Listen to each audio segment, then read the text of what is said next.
Today's question is all about how do you do larger cuts, that is, larger than mat. This is the Creative Crafters Podcast. Hi, I'm Bette from Bette's Makes, and this is your questions answered. Now, the biggest thing with larger cuts, generally you're restricted to 11.5 wide, and if you have a larger mat, then 23 and 3/4 inches long. But what if you had something that was wider and it still fit within the larger mat? Well, you are going to have to break it up into smaller pieces, and there is no way around it because you will have to cut in those areas.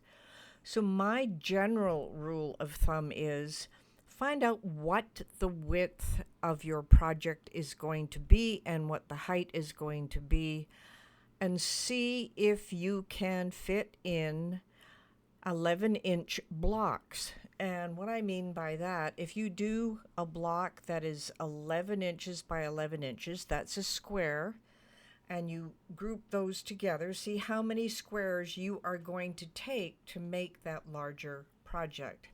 For an example, say you had something that is 20 inches wide and 20 inches long. It will fit on a longer mat, but even if you don't have a longer mat and you only have the 12 by 12 mats, here's what I suggest.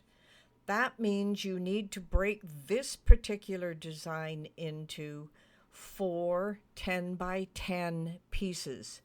So that is easy enough to do. What you're going to do is line up 4 squares, 2 at the top side by side, and then duplicate it and have it at the bottom, 2 at the bottom side by side, and make sure they match evenly. Place your design over top and then slice each square so that you have 4 pieces in a row. And that way, with those 4 pieces, you will be able to do your cut or your print and cut or whatever you're doing with them. You can cut out those 4 pieces.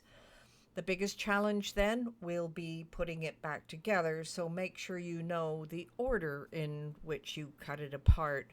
And you can usually do that by labeling 1, 2, 3, 4, putting some text just outside of your image so that you know which one you're working with at that point in time.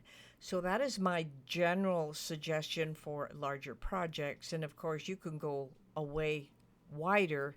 I like to break mine up into 10-inch square chunks and then put it together later. And that gives me, a wide array of things. I can do some wall decor that way as well.